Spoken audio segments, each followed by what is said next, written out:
दुनिया की हर एक सुपर पावर हमेशा सोचती है कि वो हमेशा राज करेगी। उसकी करेंसी, उसकी फौज, उसकी ताकत कभी खत्म नहीं होगी। लेकिन इतिहास चीख चीख के एक बात कहता है कि सुपर पावर बढ़ती है, उसके बाद जाके टूटती है। स्पेन टूटा, ब्रिटेन टूटा, उसके बाद सोवियत यूनियन टूट गया और आज वही पैटर्न अमेरिका पे भी लागू होता दिखाई पड़ रहा है, क्योंकि इतिहास में 7 स्टेज का कोलैप्स का पैटर्न है और आज के डेट में अमेरिका 5वें स्टेज पे पहुंच चुका है। क्या सच में आने वाले टाइम में दुनिया की सबसे बड़ी ताकत गिरने वाली है? आज का वीडियो आपका दिमाग पूरी तरीके से हिला देगा। आज हम आपको बताएंगे सुपर पावर आखिर क्यों गिरती है और 7 स्टेज ऑफ कोलैप्स का पैटर्न आखिर है क्या, स्पेन, ब्रिटेन और सोवियत यूनियन कैसे गिर गया था और सबसे बड़ा सवाल क्या अमेरिका आज उसी खतरे में है। आप अंत तक इस वीडियो को जरूर देखना, क्योंकि आज आप जो सुनने वाले हैं उसको सुनने के बाद आपका दुनिया देखने का नजरिया पूरी तरीके से बदल जाएगा। सुपर पावर का पतन किसी भी जंग से नहीं होता, ना ही किसी न्यूक्लियर हमले से, ना ही मिसाइल से, बल्कि इसकी शुरुआत होती है इकोनॉमी से। जब एक देश अपनी क्षमता से बहुत ही ज्यादा बड़ा हो जाता है, हर जगह मिलिट्री, हर जगह प्रभाव, हर जगह कंट्रोल, लेकिन धीरे धीरे उसके रिसोर्स खत्म होने लगते हैं, कर्ज बढ़ता है और करेंसी बहुत ही ज्यादा कमजोर होने लगती है और उसके बाद एक दिन पूरा का पूरा सिस्टम ढह जाता है। और ये पैटर्न इतिहास में 3 बार हो चुका है और हर बार नतीजा सेम निकला है। 15वीं सेंचुरी में स्पेन दुनिया का किंग था, गोल्ड सिल्वर पूरे यूरोप पे इसकी कंट्रोल थी और उस समय स्पेन की करेंसी ग्लोबल रिजर्व करेंसी थी। लेकिन यहाँ पे वही हुआ जो एक बड़े एम्पायर के साथ होती है। स्टेज 1 मिलिट्री का ओवर एक्सपेंशन हुआ, हर जगह जंग, हर जगह सेना, खर्चा आसमान छू गया। स्टेज 2 करेंसी बहुत ही ज्यादा वीक पड़ने लगी, सिक्कों में कॉपर मिलाया जाने लगा, वैल्यू बहुत ही ज्यादा गिर गई। और स्टेज 3 बहुत ही ज्यादा कर्ज बढ़ने लगा, बार बार उधार, बार बार बैंक करप्सी, 40 साल में 4 बार ये कंट्री डिफॉल्ट हो गई। और स्टेज 4 होता है जब प्रोडक्शन पूरी तरीके से कोलैप्स होता है, जब पैसा आपको बहुत ही आसानी से मिल जाता है तो प्रोडक्शन पूरी तरीके से बंद हो जाता है और देश धीरे धीरे इंपोर्ट पे डिपेंड होने लगता है। और जब गोल्ड पूरी तरीके से खत्म हो गया तब जाके एम्पायर गिर गया और अंत में स्पेन एक नॉर्मल कंट्री बन के रह गया। और आज के डेट में हमने स्पेन को भुला दिया है। आज के डेट में आप में से बहुत कम लोगों को एक बात पता है कि किसी जमाने में स्पेन दुनिया की सुपर पावर हुआ करती थी। आप सोचो, इतना बड़ा एम्पायर जो कि ढह गया और आज के डेट में लोगों ने इसे भुला के रख दिया। अब हम बात करते हैं ब्रिटिश एम्पायर, जहां बोला जाता था यहाँ सूरज कभी नहीं डूबती और इसको हम सब ने देखा और पढ़ा भी है अपनी लाइफ में। 90s में ब्रिटेन सबसे पावरफुल एम्पायर था। इंडिया, अफ्रीका, मिडिल ईस्ट और चाइना, हर जगह ब्रिटेन एम्पायर था। स्टेज 1 आया जब मिलिट्री बहुत ही ज्यादा ओवरलोडेड हो गई, वर्ल्ड वार 1 में बहुत ही ज्यादा पैसे खर्च हो गए और उसके बाद ब्रिटेन ने लोन लिया और उसके बाद आया स्टेज 2 यानी कि करेंसी क्राइसिस।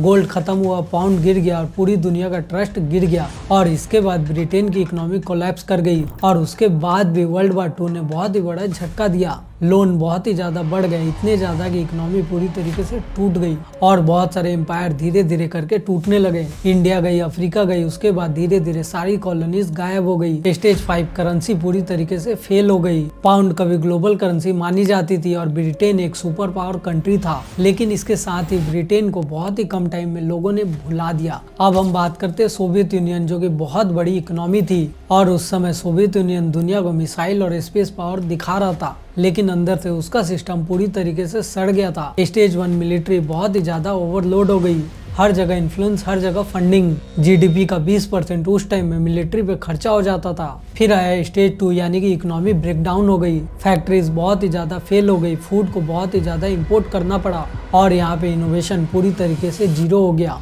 और उसके बाद करेंसी पूरी तरीके से वर्थलेस हो गई, रूबल बहुत ही ज्यादा बेकार हो गया, बहुत सारे लोग डिस्ट्रैक्टेड हो गए और इनकी गोल्ड रिजर्व धीरे धीरे खत्म होने लगी। और उसके बाद बारी आया स्टेज 4 और 5 का। बर्लिन का वॉल गिरा दिया गया, सिस्टम पूरी तरीके से टूट गया और सिर्फ 900 दिनों में सुपर पावर गायब हो गई। आप सोचो, सोवियत यूनियन कितनी बड़ी सुपर पावर थी, लेकिन बस 900 दिन यानी कि 3 साल में इसे भुला दिया गया।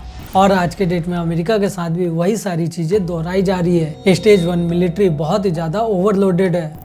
आज के डेट में अमेरिका की मिलिट्री 150 से ज्यादा देशों में फैली है। पूरी दुनिया में 750 से ज्यादा मिलिट्री बेस है और इसका बजट इतना है कि इसे सस्टेन करना बहुत ही ज्यादा मुश्किल है। और स्टेज 2 कंप्लीट करेंसी का डिसबर्समेंट हो चुका है। डॉलर आज के डेट में बस एक प्रिंटेड पेपर है। ट्रिलियन डॉलर से ज्यादा डॉलर आज के डेट में मार्केट में अवेलेबल है। परचेसिंग पावर बहुत ही ज्यादा गिर चुकी है और स्टेज 3 कर्जे में फंस जाना।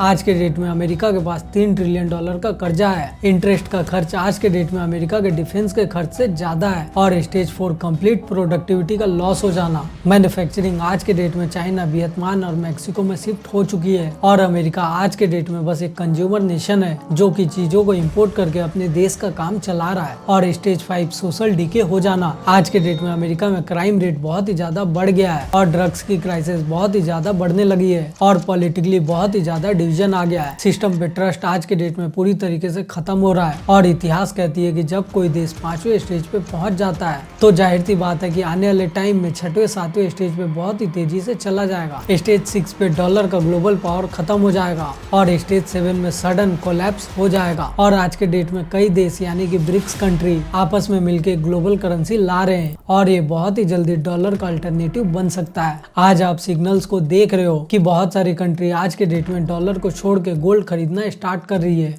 तो सवाल ये है, क्या ये कोलैप्स अवॉइड हो सकता है या फिर ये खेल पूरी तरीके से तय किया जा चुका है। और इतिहास का रोल पूरी तरीके से सिंपल है। जो भी कंट्री इस पैटर्न को पूरी तरीके से इग्नोर करेगी वो कंट्री आने वाले टाइम में इस पैटर्न का शिकार हो जाएगी। स्पेन ने भी सोचा था कि हम बहुत ही ज्यादा स्पेशल है और ब्रिटेन ने भी सोचा था आज के डेट में हम अमर है और सोवियत संघ ने भी सोचा था कि हम पूरी तरीके से अजय हैं और आने वाले किसी भी टाइम में हमें कोई नहीं हरा सकता। और आज के डेट में अमेरिका भी वही सोच रहा है। तो सवाल बस इतना है कि आज के डेट में अमेरिका के पास कितना टाइम बचा है। आप क्या सोचते हो, क्या अमेरिका आने वाले टाइम में कोलैप्स की तरफ बढ़ रहा है या फिर आने वाले टाइम में अमेरिका उस पैटर्न को तोड़ के एक नया इतिहास बना के रख देगा? आप अपनी राय कमेंट में जरूर बताओ। और अगर आपको ये वीडियो पसंद आया हो तो इस वीडियो को लाइक, शेयर और चैनल को सब्सक्राइब जरूर करना। मिलते हैं आपसे आने वाले अगले वीडियो में, तब तक के लिए बाय और जय हिंद।